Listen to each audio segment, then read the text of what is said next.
मैं तो समझ रहा हूँ कि चीफ मिनिस्टर जो बुलंदशहर के जो योगी आदित्यनाथ है यूपी के, छोटे से कब्जे में ये हादसा होने के बाद इतना अच्छा काम करे टूट पे, और आप उनसे गए गुजरे दिख रहे हैं मेरे को, क्योंकि उन्होंने इतना अच्छा काम करे, जबकि बीजेपी पार्टी से एक गरीब टूट करने के बाद उसका जवाब देके जब का जब 24 घंटे के अंदर वो आदमी को रिहा करा दे, फिर घर पे पुलिस को भिजा के माफ़ी भी चाहने लगे। तो मेरे को ऐसा लग रहा है कि आप उनसे गए गुजरे हैं। आप ऐसा नहीं रहना चाहिए, कम से कम वो चीज़ देख के सबक सीखिए केसीआर साहब आप। खुशामदीद नाज़रीन, कांग्रेस लीडर जनाब सैयद ख्वाजा पाशा ने तेलंगाना हुकूमत की जानिब से बारिश से मुतासरा लोगों के लिए 10,000 रुपये की इमदाद को दोबारा शुरू करने को कांग्रेस पार्टी की कामयाबी बताया और इस इमदाद के पहले मरहले में मुकामी लीडरों की जानिब से की गई धांधलियों की मजम्मत की। उन्होंने हुकूमत की जानिब से इमदाद हासिल करने के लिए जारी करदा मी सेवा के फॉर्म में फैमिली डिटेल्स पूछे जाने पर एतराज़ किया और हुकूमत तेलंगाना को निशाना बनाते हुए ये कहा कि क्या हुकूमत पीछे के दरवाजे से NRC करने की तैयारी कर रही है।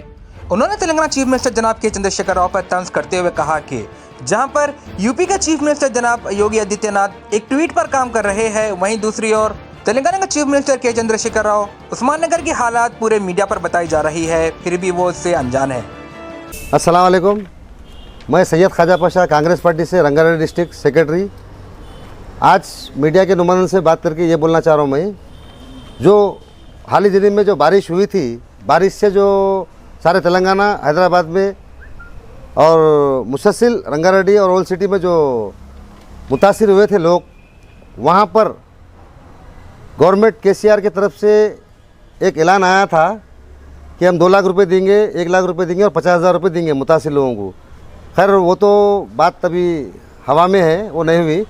10,000 रुपये पे अमल किया गया, मगर 10,000 रुपये आप किसको दिए? आपके पास कोई डाटा नहीं था किसका नुकसान हुआ, कौन इसके हकदार है, कौन नहीं करे। आप अंधाधुंध पैसे बांट दिए। अंधाधुंध बांटने के बाद कुछ जिम्मेदार घरों में बिठा के, वहाँ बिठा के 2-2, 3-3, 4-4 ऐसा देते गए, हकदारों को हक नहीं मिला। उसके बाद मुसलसिल कांग्रेस पार्टी की तरफ से, अपोजिशन की तरफ से और आवाम की तरफ से जो सोशल मीडिया की तरफ से जो दबाव बना, उसके बाद हमारे KTR साहब एक ट्वीट करें और ये फॉर्म जो है कि ऑनलाइन करना। ऑनलाइन में क्या है, ये फैमिली डिटेल है नीचे, तो भाई डिटेल की क्या ज़रूरत है फैमिली की? एक बड़ों का आधार कार्ड लीजिए, आप लेकर दीजिए, और पूरा सब जने पैसे खाने के बाद आपको ये समझ में आया, ये अक्ल है कि अब ये काम करेंगे। अगर पहले कर देते तो आप हकदारों को हक मिलता था, मगर वो कुछ भी नहीं हुआ। और यहाँ पर बैंक अकाउंट में पैसे डालो बोल रहे हैं, ठीक है, बैंक अकाउंट में डालेंगे पैसे, और आकर ऑफिसर घर पे आएगा, आने के बाद लिखा पढ़ी कर लेके उन्हें लिखेंगा कि हकदार है या नहीं है। और मैं ये बोलना चाह रहा हूँ, महीना 2 महीने बारिश होके होगा तो अब तक घरों में पानी रहता क्या? पानी तो चलेगा, तो आपको कैसा मालूम होगा हकदार बोल के?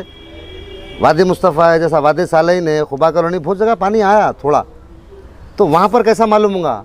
तो अब जैसा कि अब इनका ऑफिसर बोल देगा कि ओके तो ओके, नहीं तो नहीं, तो वैसा नहीं चलेगा।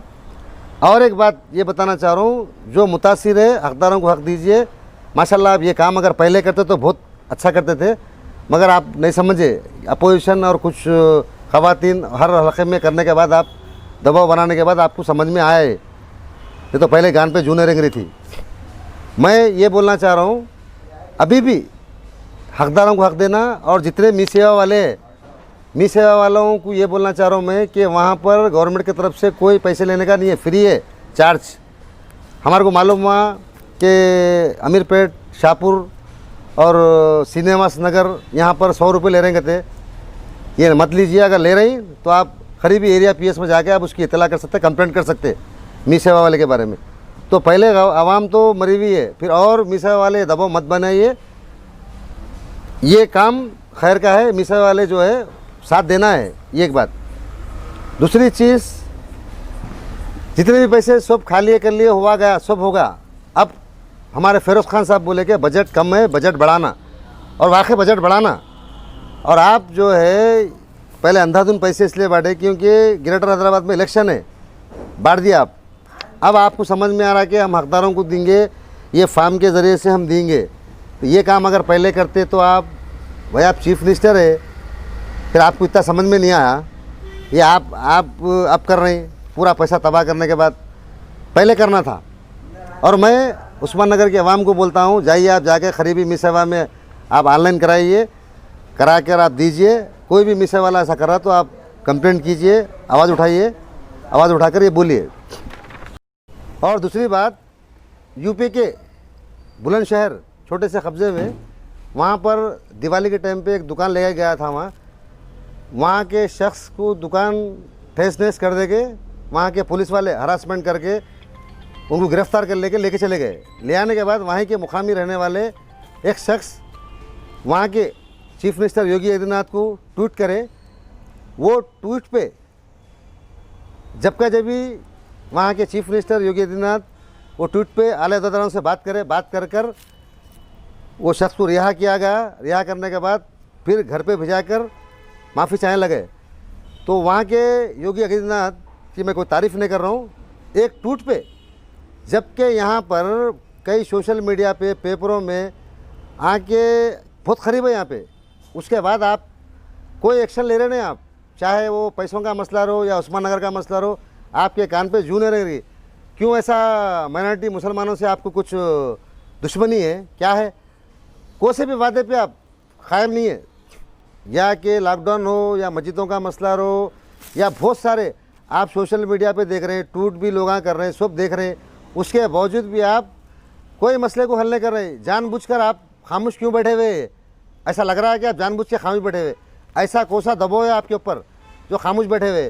क्योंकि चीफ मिनिस्टर जो है ऐसा काम करना चाहिए, हक़ व हलाल बना मुज़म्मिल मिल्लत, मगर आप कोई चीज़ के लिए मुसलमानों का साथ नहीं दे रहे हैं। आप क्यों ऐसा दो नज़रिया पना कर रहे हैं? आप रंजीत रेड्डी साहब को जिताए, आपकी सूरत से यहाँ पर जिताए, जिताने के बाद उनका तो पता ही नहीं है।